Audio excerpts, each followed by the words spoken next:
दोस्तों नमस्ते, जय माता दी। मैं अपने चैनल सोनम अवधी लोकगीत में अवधी लोकगीत दोनों पे आप लोग का स्वागत करती हूँ। एक छोटा से देवी गीत, बहुत प्यारा देवी गीत है, आप लोग सुनिएगा और फुलवाच करिएगा। कमेंट बॉक्स में जरूर बताइए हमारा देवी गीत आप सबको कैसा लगा। अगर अच्छा लगे हमारे चैनल को लाइक, सब्सक्राइब, शेयर, कमेंट जरूर कीजिएगा। और हमारे चैनल पर जाके आप लोग अपना आशीर्वाद, प्यार, दुलार जरूर दीजिएगा। तो चलिए आप लोग सुनिए, मैं सुनाती हूँ। मंदिरवा में पिया मैया निकला गई, मंदिरवा में पिया मैया निकला गई, मैया निकला गई हो, मैया निकला गई, मैया निकला गई हो, मैया निकला गई, मंदिरवा में पिया मैया निकला गई, मंदिरवा में पिया मैया निकला गई, गंगा निकला गई, जमुना निकला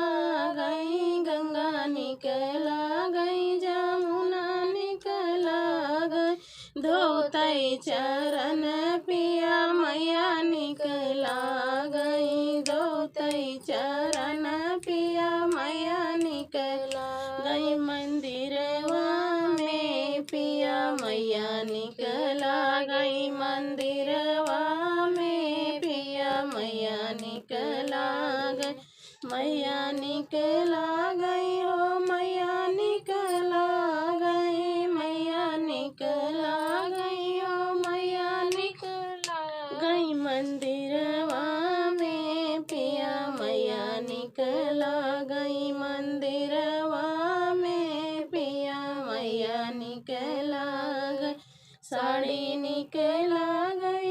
लहंगा निकला गई, साड़ी निकला गई हो, लहंगा निकला गई, उड़तई चुनरी पिया मैया निकला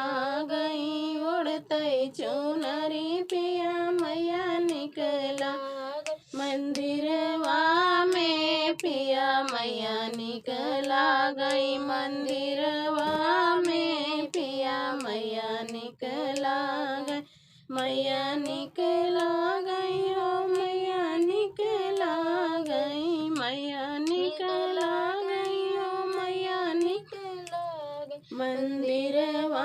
में पिया मैया निकला गई, मंदिरवा में पिया मैया निकला गई,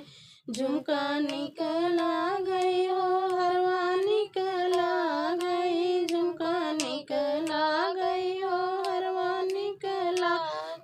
बिंदिया लगौते पिया मैया निकला गई, बिंदिया लगौते पिया मैया निकला,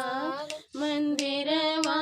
में पिया मैया निकला गई, मंदिरवा में पिया मैया निकला गई,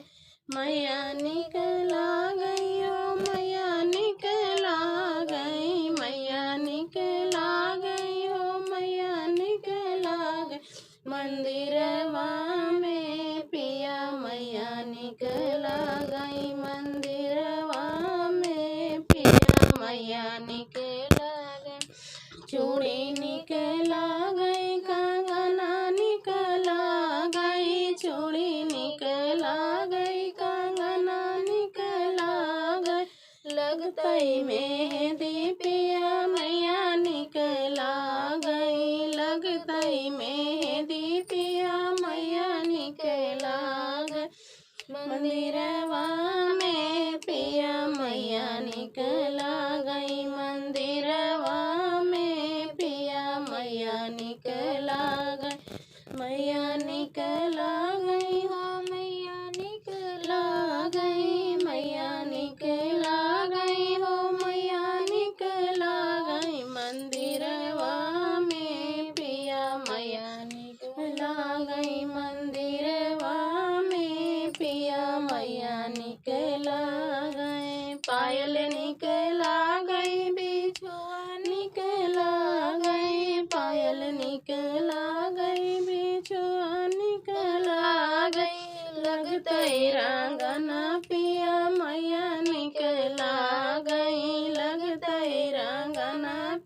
मैया निकला मंदिरवा में पिया मैया निकला गई मंदिरवा